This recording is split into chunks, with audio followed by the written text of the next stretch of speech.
శ్రీ గురుభ్యో నమః. శ్రీమాత్రే నమః. సత్సంగ పరివారానికి సాదర ఆహ్వానం.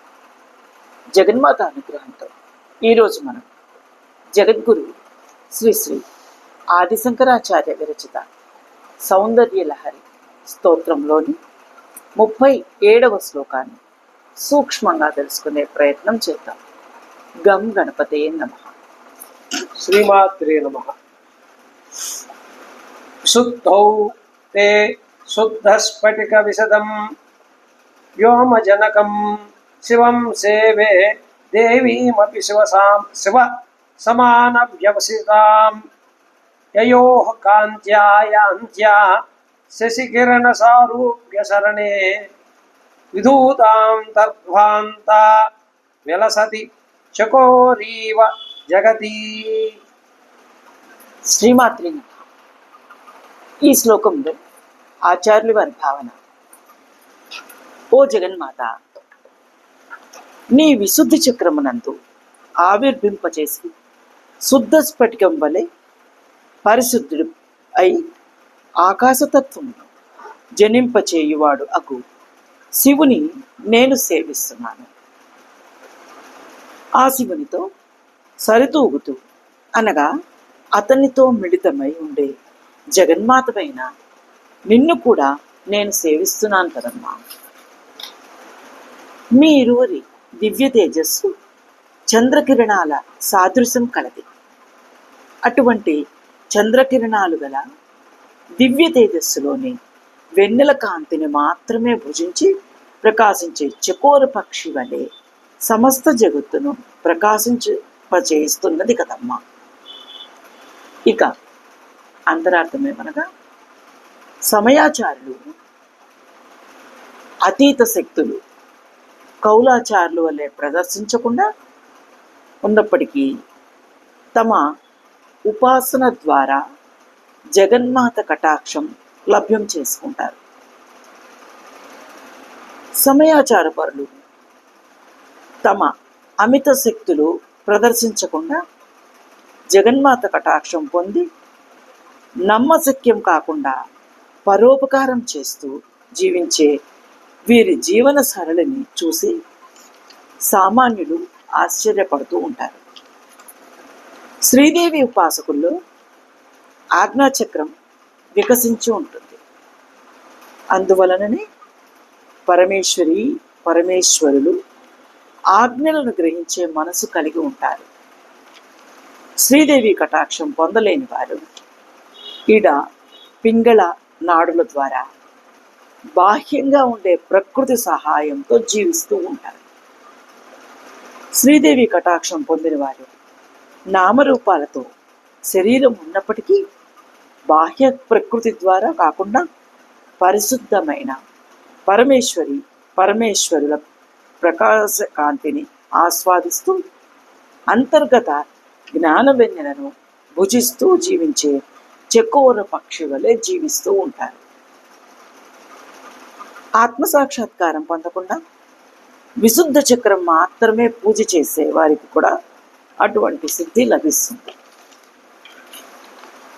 ఇక విశుద్ధి చక్రం కంఠస్థానంలో ప్రతి వ్యక్తికి ఉంటుంది. ఇది చంద్రచక్రం. దీనిని దళము అందరు. దీనికి 16 దళములు ఎరుపు రంగులో ఉంటాయి. మధ్య భాగం తెలుపు రంగు.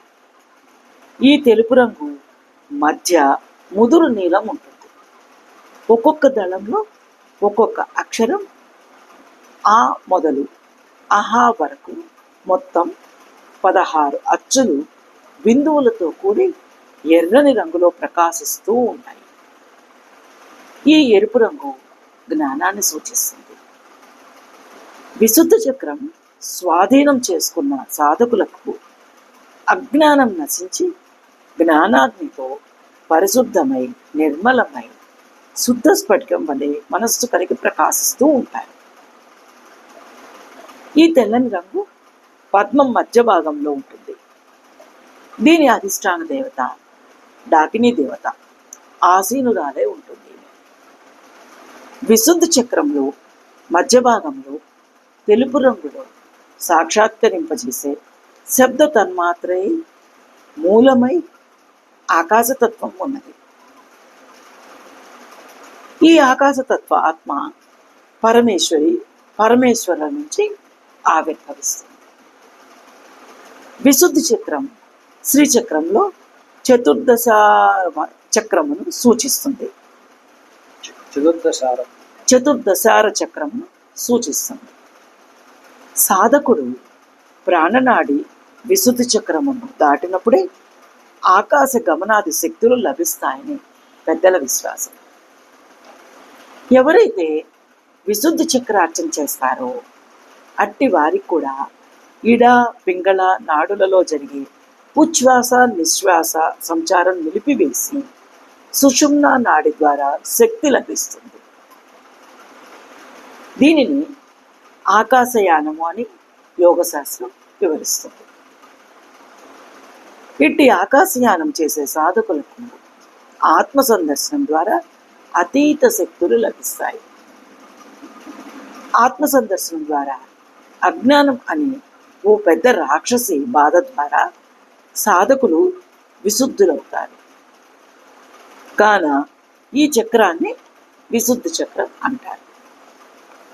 వ్యాస మహర్షి దేవి భాగవతం 7వ స్కంధం 35వ అధ్యాయంలో శ్రీదేవి గీతలు విశుద్ధాఖ్యాం దళం షోడశ పంకజం స్వరై షోడశభిర్యుక్తం ధూమ్రవర్ణ మహాప్రభం విశుద్ధం తనుతే యస్యా జీవస్య హంస లోకనాథ్ విశుద్ధం పద్మమాఖ్యత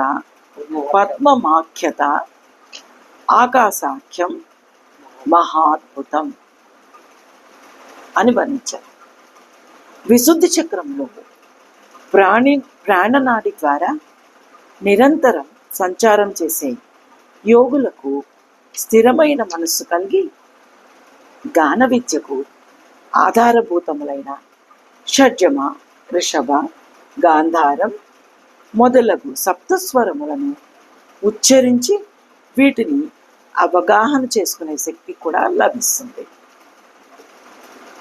ఇట్టి వారికి పరమేశ్వరులు సంభాషణ వినిపించి ఆత్మజ్ఞానం, శ్రీ విద్య, వేదాంతం అవగాహన చేసుకొని ఇతరులకు బోధించే శక్తి కూడా లభిస్తుంది. వాక్పటిమ శబ్ద విశ్లేషణ శక్తి లభిస్తాయి. ఇక విశుద్ధి చక్రంలో ధ్యానం చేసే సాధకులు పరా పశ్యంతి మధ్యమ అవస్థల నుండి వైఖరి స్థితికి చేరుతారు. వీరి ప్రజ్ఞ వికసించి సరళ సంభాషణ, రచన, సంగీతం గాను విద్యలలో ప్రవీణులై ఉంటారు. శ్రీ అంటే యువతని, దీనిని వివరించేదే శ్రీ విద్య. మాతృగర్భంలోని పిండంలో ఆవిర్భవించే మొట్టమొదటి కుండలిని చక్రం విశుద్ధి చక్రం 30 రోజులకు గట్టిపడుతుంది. దీని అధిష్టాన దేవత డాకిని. 16 దళాల విశుద్ధి పద్మం మధ్య భాగంలో తెల్లటి ఏనుగు ఉంటుంది. ఈ ఏనుగుపై హం బీజం ఉంటుంది. దీనిపై తెల్లని రంగు గల డాకిని దేవత ఆసీనురాలే ఉంటుంది. పాయసాన్నంపై ప్రీతి కలిగి అజ్ఞానులకు భయం కలిగిస్తూ ఉంటుంది.